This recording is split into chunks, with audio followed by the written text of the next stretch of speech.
It has been called one of the most important inventions of the 20th century and the world's most useful tool.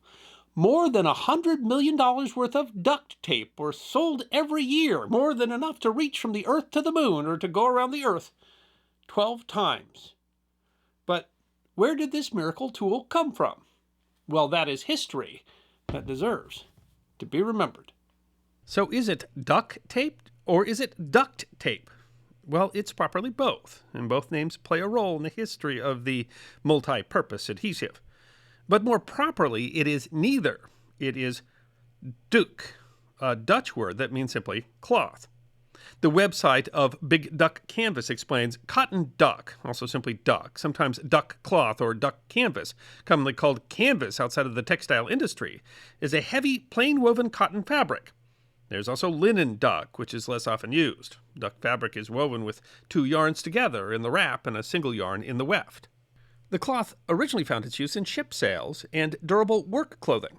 The website All Seasons Uniforms explains the heavy weight of workwear fabrics. Cotton duck has been used for centuries in some of the toughest environments on the planet. The popular fabric was more lightly woven than traditional canvas, making it tougher and more waterproof, ideal for ship's sails as well as sailors' white trousers and outerwear in the 18th century. Its water-resistant properties even saw duck used for tents and boat covers. The website of Heart and Hand Mercantile explains that as the heavy-duty cloth found its way around the world and into things like bags and clothes, the word duck turned into duck. The popularity of cotton duck was tied to the growth of the U.S. textile industry. The consumer education site Heddles explains that in the mid-1800s, mills like Mount Vernon Mill in Maryland upped their duck canvas production and people began utilizing the fabric for other goods, like bags and clothing. Duck became especially popular amongst miners and other manual laborers who needed their work clothes to be comfortable but able to withstand heavy wear and tear. Cotton duck was used in the popular invention in 1873. Heddles continues. Levi Strauss and Jacob Davis actually made their first pairs of riveted jeans from duck canvas. They didn't switch over to denim until a few years later. The cloth became so popular that All Seasons Uniforms explains, such was the popularity of cotton duck in the United States that the National Bureau of Standards felt compelled to introduce a numbered classification system in the 1920s. It was intended to manage discrepancies in the specifications and quality of the materials that were being produced. The numbered duck system graded fabric according to weight, with values from 1 to 12. While cotton duck saw many uses, the first thought was not, of course, tape, but cloth tape did predate duct tape.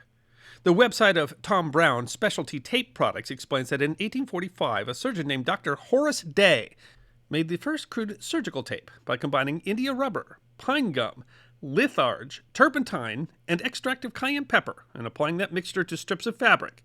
It was the first rubber-based adhesive, and Dr. Day used it in his practice as a surgical plaster.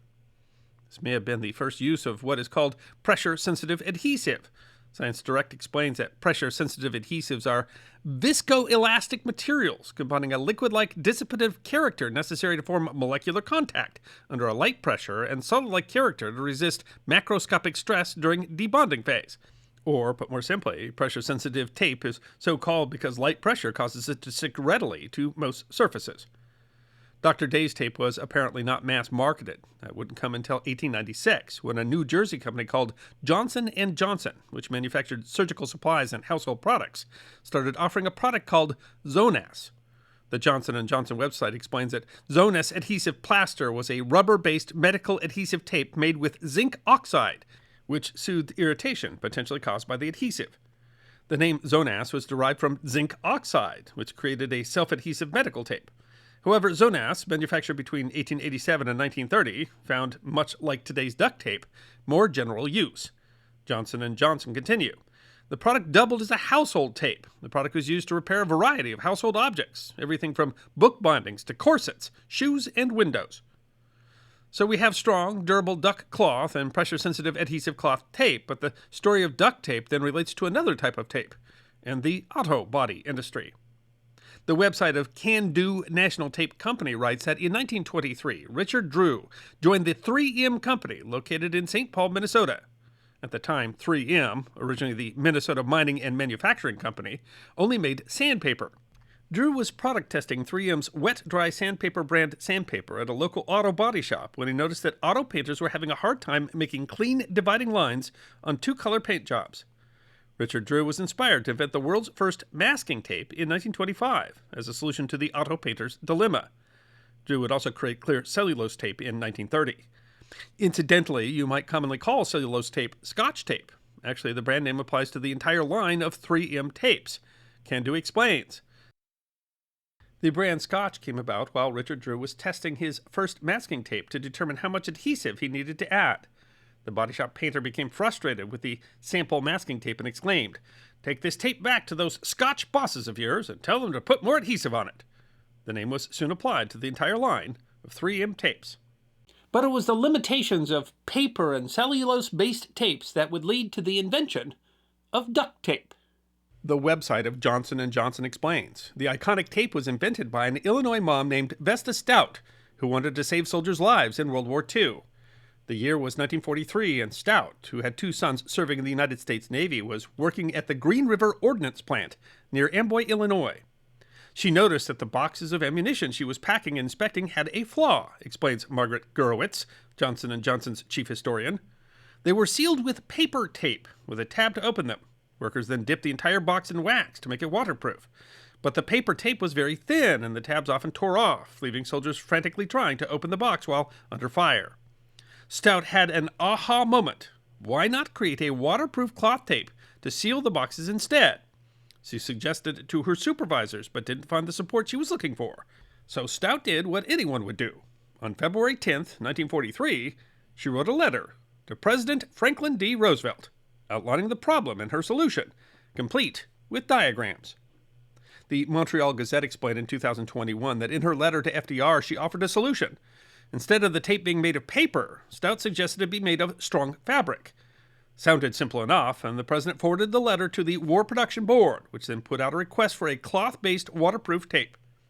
The contract went to a company called the Industrial Tape Corporation, which was a subsidiary of Johnson & Johnson. Gurewitz explains, because of its demonstrated expertise in producing adhesive tapes. And if you want a strong, durable material in order to make reinforced tape, what better material to use than duck cloth? The Gazette continues. To seal the ammunition boxes, scientists came up with a layer of lightly woven fabric sandwiched between a rubber-based adhesive and a coating of polyethylene. The fabric used was cotton duck. Polyethylene, the Examiner explains, a plastic introduced by Imperial Chemical Industries in the 1930s, was the key to making the tape waterproof. So was the tape originally called duct tape?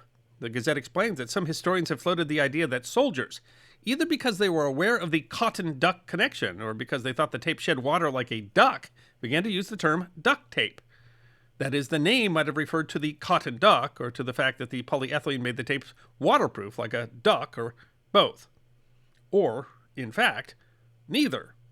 In a 2010 edition of the Boston Globe, reporter Jan Freeman writes that she was unable to find any reference to the term duct tape being applied to the tape that the military used, although the term was used in some other contexts that were not adhesive tapes. If servicemen really transferred the name to the new wartime adhesive tape, she explains, they've left no trace. Duct tape, in that sense, isn't recorded till the 1970s. In any case, and whatever they were calling it, the military quickly found uses beyond ammunition boxes. The website Educational Now explains that U.S. soldiers loved their waterproof and versatile duct tape, and they began using it for much more than simply sealing their ammunition boxes. It didn't take too long before they started using it to repair their boots, their furniture, their guns, and even their vehicles. Duct tape had even been used to quickly and temporarily close up wounds during an emergency situation. It was designed to be ripped by hand, not cut with scissors, which contributed to its popularity. Johnson & Johnson explained that during World War II, the U.S. military used hundreds of thousands of miles of duct tape on tanks, planes, and ammunition. In fact, the military has another name for the tape, as Gurewitz notes. The military called the waterproof, cloth-backed green tape 100-mile-per-hour tape, because they could use it to fix anything, from fenders on Jeeps to boots. The military would continue to use 100-mile-per-hour tape. A commenter on the website Expedition Portal wrote that, according to my Korean War veteran grandfather, duct tape won the war. In the case of Vietnam, 100-mile-per-hour tape was particularly apropos. The website The Fact Site explains that with the military push for air mobility in Vietnam, a new use for duct tape was found: fixing and balancing broken helicopter rotor blades. Often during the Vietnam War, helicopters would play a part in intense battles. The rotor blades would often get shot up and cause problems with the aerodynamic integrity and control of the helicopter. Whenever crews landed and refueled, they would use duct tape to cover the impact holes in the rotors until they could get new rotor blades. John Caillo, a Vietnam War veteran helicopter mechanic, told a 2015 edition of the Chicago Tribune, "We fixed a lot of holes with duct tape, believe it or not. They had Huey green duct tape. We called it 100-mile-an-hour duct tape." Fact Site goes on to say that in the Gulf Wars, due to desert sandstorms, the edges of the helicopter's rotor blades were often eroded and worn down by the sand. After all, sand is coarse, rough, irritating, and it gets everywhere. So technicians would cover the edges of the rotors with duct tape to protect them from desert wear and tear. Veteran Eric Daniel writes on his blog on the website military.com, "I've repaired rucksacks with it, Hummer doors, radio antennas, patched holes in my poncho and Gore-Tex jacket with it, used it to keep my shoes on my feet and CS gas out of my pants. You should never find yourself abroad without a roll of 100-mile-per-hour tape in your pocket. Never." But as virtually every household knows, the tape has found popularity beyond the military. Educational Now explains that after the war, soldiers came home with their beloved duct tape. It was then that the fix-all tape got its popular name, changing from duck to duct.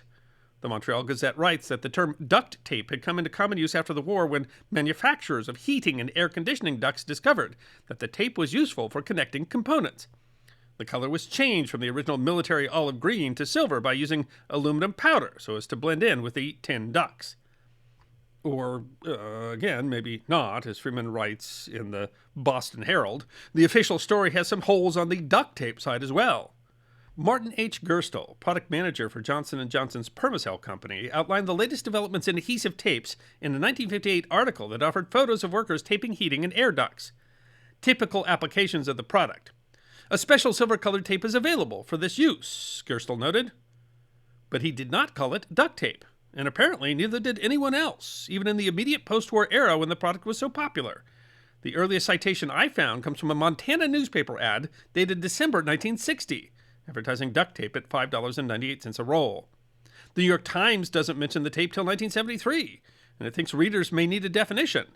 Duct tape, a fiber tape used to seal the joints in heating ducts. In fact, we don't actually know how the tape got its famous names. Freeman writes, "So what happened in those crucial decades, the 40s and 50s? Did people start referring to the new cloth adhesives as duct tape at some point? Did the silver tape Gerstle mentioned become duct tape during the post-war building boom? We simply don't know." Although there is an irony to the name duct tape. The Montreal Examiner writes, "In 1998 came a stunning bit of research. Max Sherman and Leon Walker of the Lawrence Berkeley Lab in California found that duct tape failed reliably and catastrophically in preventing energy loss when used in the heating and cooling ducts of houses. As one might expect, the revolution that duct tape should not be used on ducts caused quite a media frenzy." Educational Now notes that different types of heat-resistant tape have been designed specifically to seal heating and air conditioning ducts. These tapes are commonly called duct tapes, but they are not the same as the duct tape that was first designed for soldiers during World War II. That is, duct tape for actually fixing ducts is not the tape that we commonly call duct tape. But you, of course, don't need ducts to need duct tape. The website of Teagan Tapes explains by the 1960s, duct tape had become a common household item. Its applications extended beyond repairs and ductwork. People started using it for various tasks like sealing packages, bundling items, and even making wallets and clothing. The tape's widespread usage and affordability led to its reputation as a practical and reliable tool in everyday life. CNN explained a surge in duct tape sales in 2003. On Tuesday, less than 24 hours after U.S. Fire Administrator Dave Paulison described a list of useful items, stores in the greater Washington, D.C. area reported a surge in sales of plastic sheeting, duct tape, and other emergency items. These items, Paulson said, can be helpful after a biological, chemical, or radiological attack. The actual efficacy of the solution is somewhat questionable, but when Homeland Security raises threat levels, those are now commonly called duct tape alerts. But duct tape can, in fact, save your life. The newspaper of George Mason University advertises a course by the Fairfax County, Virginia Community Emergency Response Team. Learn how to save lives in a disaster using duct tape and a torn-up t-shirt. Fairfax County CERT will show you how, with hands-on demos where you'll make duct tape pressure dressings and more. A 2013 edition of the Los Angeles Times tells the story of a lost hiker whose life was saved when he used duct tape to write help in large letters on a rocky outcropping. And tape goes beyond more than the everyday. The website Universe Today calls duct tape, which NASA calls gray tape, the best engineering tool in space. From the Apollo missions in the 1970s to the International Space Station today, duct tape has been used as quick fixes and semi-permanent solutions to a variety of tasks. Gray tape was a critical part of a fix in 1969 that allowed Apollo 13 astronauts to adapt filters when they had to use the lunar module as a life raft. Gray tape was used in 1972 to help reaffix a broken fender on the moon buggy used to traverse the moon. Gray tape was used in 1973 to help fix cleats on boots used on the Skylab space station to hold astronauts to the floor. Gray tape and a smoother similar tape called Captain tape is still widely used in the space program. In an interview with the Atlantic magazine, astronaut Sandra Magnus explained, "Think about how often you throw things in a trash can. How can you do that? Because gravity lets you. Without gravity, you have to figure out what to do. I put the trash on a piece of duct tape, but dealing with the trash takes forever." Universe Today noted a 2017 NASA picture of the day that prompted some bloggers to write, "Wow, even the space station is held together with duct tape." Today, duct tape comes in all sorts of colors, including a patent for a type of duct tape that looks like bacon. It's entered the fashion world where specialty businesses are making dresses or handbags or wallets out of duct tape. In 2002, a movie was released called Duct Tape Forever, based on the popular Red Green show. There are several books about duct tape and its uses, and the Discovery Channel program Mythbusters, well, they've done all sorts of things with duct tape. And whether you call it duct tape or gray tape or 100-mile-per-hour tape, in fact, there's all sorts of specialized versions. There's even a type today that is called gaffer's tape that's for use in film studios that doesn't leave the sticky residue behind when you peel it off. You probably have at least one roll of this in your house, because this very useful tool that has such an interesting history is an integral part of holding together our present. I hope you enjoyed watching this episode of The History Guy, and if you did, please feel free to like and subscribe and share The History Guy with your friends. And if you also believe that history deserves to be remembered, then you can support The History Guy as a member on YouTube, a supporter on our community at Locals, or as a patron on Patreon. You can also check out our great merchandise shop or book a special message from The History Guy on Cameo.